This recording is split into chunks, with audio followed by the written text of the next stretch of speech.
Assalamualaikum warahmatullahi wabarakatuh. Saya Ahmad Surul Komar, NIM E 2019-2402. Di sini saya akan mempresentasikan tentang kritik terhadap teori tahap-tahap pertumbuhan Rostow. Yang pertama itu ada kritik Kuznets terhadap teori Rostow. Menurut Kuznets, teori Rostow hanya memiliki sebagian kecil saja dari sifat-sifat yang harus dipenuhi agar suatu teori tahap-tahap pertumbuhan ada manfaatnya. Kemudian Kuznets juga beranggapan perbedaan antara berbagai tahap dalam teori Rostow sangat kabur. Kegagalan Rostow dalam menyatakan ruang lingkup di mana teori tersebut berlaku, yaitu pada masyarakat yang seperti apa teori tersebut berlaku.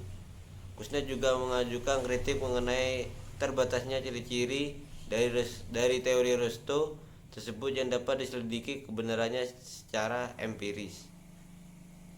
Terus lanjut, kritik yang kedua, kritik Cairncross terhadap teori Rostow. Teori Rostow menuai banyak kritik karena kelemahan-kelemahannya yang terdapat dalam teori tahap-tahap pertumbuhan tersebut, di mana memiliki kekuatan analytical power yang sangat lemah.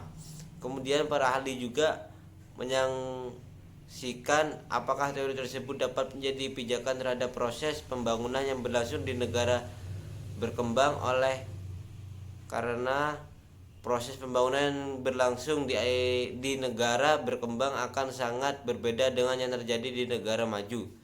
Kritik terhadap hal tersebut muncul dari Cairncross, di mana terdapat perbedaan antara negara maju dengan negara berkembang.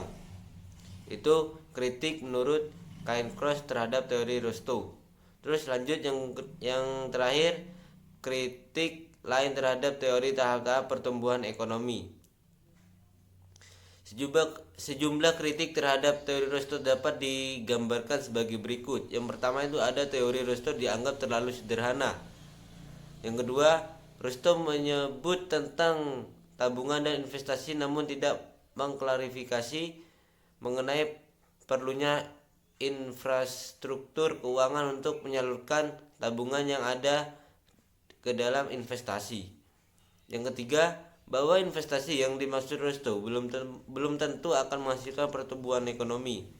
Terus yang keempat, Rostow tidak memasukkan unsur-unsur lain sebagai pendorong pertumbuhan ekonomi.